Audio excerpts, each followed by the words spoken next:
Seasonal వ్యాధుల బారిన పడుతున్న వారిపై ప్రత్యేక శ్రద్ధ చూపాలని జిల్లా కలెక్టర్ బి సత్యప్రసాద్ అన్నారు. జిల్లా కేంద్రంలోని ప్రభుత్వ ఆసుపత్రిని కలెక్టర్ ఆకస్మికంగా తనిఖీ చేసి ఓపీ సేవలు, ల్యాబ్ రికార్డ్స్, మెడికల్ ఫార్మసీని పరిశీలించారు. ఆసుపత్రిలో స్టాక్ పొజిషన్, సీజన్ వ్యాధులైన డెంగ్యూ, మలేరియా మరియు ప్రసూతి సేవల పేషెంట్లకు ఇబ్బంది కలగకుండా వైద్య సేవలు కల్పించాలని ఆయన సూచించారు. డెంగ్యూతో ఎక్కువగా ఎవరు రాలేదని, సాధారణ జ్వరాలతో అడ్మిట్ అవ్వడం జరిగిందని, భారత శుభ్రమైన త్రాగునీరు, భోజనం అందిస్తున్నారా లేదా అని అడిగి తెలుసుకున్నారు. అదేవిధంగా పేషెంట్ల వివరాలను, వారి ఆరోగ్య పరిస్థితి గురించి కలెక్టర్ వైద్య సిబ్బందిని అడిగి తెలుసుకున్నారు. అందుబాటులో అందరూ వైద్య సిబ్బంది ఉన్నారా లేదా అని అటెండెన్స్ రిజిస్టర్ పరిశీలించారు. అందుబాటులో లేని వారిపై చర్య తీసుకోవడం జరుగుతుందని ఆయన తెలిపారు. ల్యాబ్ ను పరిశీలించి రక్త పరీక్షలు సరిగ్గా నిర్వహిస్తున్నారా లేదా అని ల్యాబ్ రికార్డ్స్ ని కలెక్టర్ చెక్ చేశారు. కలెక్టర్ వెంట జిల్లా వైద్య ఆరోగ్య శాఖ అధికారి ఎండి సమీయుద్దీన్, ఆర్ఎంఓ వైద్యులు, సిబ్బంది తదితరులు పాల్గొన్నారు. ఇప్పుడు పెరుగుతున్న సీజన్లో జ్వరాల కారణంగా కూడా మనకి ఇక్కడ జీజీహెచ్ జనరల్గా మనం ఏమవుతుంది ఇష్యూస్ ఎలా ఉన్నారు సర్వీస్ చేయడం జరిగింది. ఈవెన్ ప్రెస్లో కూడా ఆర్టికల్స్ అవి వస్తూ ఉన్నాయి, ఇది బాగాలేదు అని చెప్పి. సో అందుకని దాని మీద కూడా తెచ్చడం జరిగింది. బేసికలీ ఇక్కడ మనం తీసుకోకపోవడం కారణం ఏంటంటే మెడికల్ కాలేజ్ ఒకసారి కన్స్ట్రక్షన్ కంప్లీట్ అయిపోయిన తర్వాత మనం షిఫ్ట్ చేసుకుందామని దీంతో ఇక్కడ అంతగా మనం నిరంతరం 6 months 1 year అవుతుంది దీంతో ఉన్నాం. బట్ ప్రెసింగ్ నీడ్స్ ఏమైతే ఉన్నాయో ఆల్రెడీ మనకి డిఎస్ఎంఐడిసి డిఈ వచ్చారు. ఈ 6 months 1 year ఏదైతే ప్రెసింగ్ నీడ్స్ ఉన్నాయో వాటికి ఎస్టిమేషన్స్ ఏమని చెప్పాం. ఇమీడియట్గా కూడా 10-15 lakhs శాంక్షన్ అవ్వడం జరుగుతుంది. ఇది కాకుండా మనకి డాక్టర్స్ అబ్సెంటీజం కూడా ఎక్కువ ఉందని చెప్పి మనకి ఎప్పుడు కంప్లైంట్స్ రావడం జరిగింది.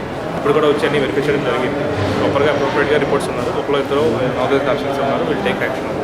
అపార్ట్ ఫ్రమ్ దిట్ మనం పేషెంట్స్ కూడా మనం మాట్లాడటం జరిగింది.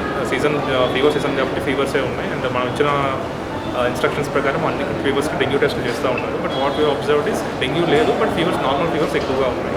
ఈ వైరల్ ఫీవర్స్ కానీ సీజన్లో ఎక్కువ ఉన్నాయి కాబట్టి అది చూస్తాం. బ్లడ్ బ్యాంక్ కూడా వేరు కంఫర్టబుల్గా ఉంటుంది. ప్లేట్లెట్స్ కానీ అవన్నీ కూడా ప్లేట్లెట్స్ తక్కువ కూడా అవుతూ ఉన్నాయి. సో బ్లడ్ బ్యాంక్ పరంగా కూడా మనం కంఫర్టబుల్గా ఉన్నాం, ఇష్యూస్ ఏం లేవు. ఈ పెయింటింగ్స్ కొన్ని మీద పెచ్చులు వచ్చేసిన కొన్ని మాత్రం వాష్రూమ్స్ ఒకటి కొన్ని మనం ఐడెంటిఫై చేయడం జరిగింది. అది 15 lakhs శాంక్షన్ అనేది ఇమీడియట్గా ఈ రోజు రేపు ఇస్తాను మన ఎస్టిమేషన్ వచ్చిన తర్వాత. దెన్ మనకి నెక్స్ట్ కపుల్ ఆఫ్ మంత్స్లో వస్తాం. పేషెంట్లకు ఇచ్చే ఫుడ్లో పాలు, బ్రెడ్ నాణ్యత లేదని ఒకటి, ప్లస్ రైస్ కూడా కరెక్ట్ లేదని అంటే ఇప్పుడు నేను కూడా అడిగాను, నలుగురు బ్రేక్ఫాస్ట్ ఏం చేస్తాను అడిగాను. వాళ్ళైతే రీసెంట్గానే ఉందని చెప్పారు.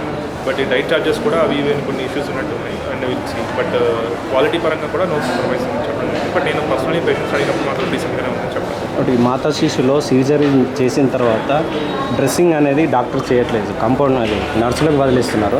ఒక 4-5 days తర్వాత అవి మళ్ళీ స్టిచెస్ మళ్ళీ రిపీట్గా చేస్తున్నారు పేషెంట్లకి. ఎందుకంటే డ్రెస్సింగ్ లేక రెండోసారి కూడా స్టిచెస్ చేయాల్సిన పరిస్థితి చేస్తున్నారు వైద్యులు.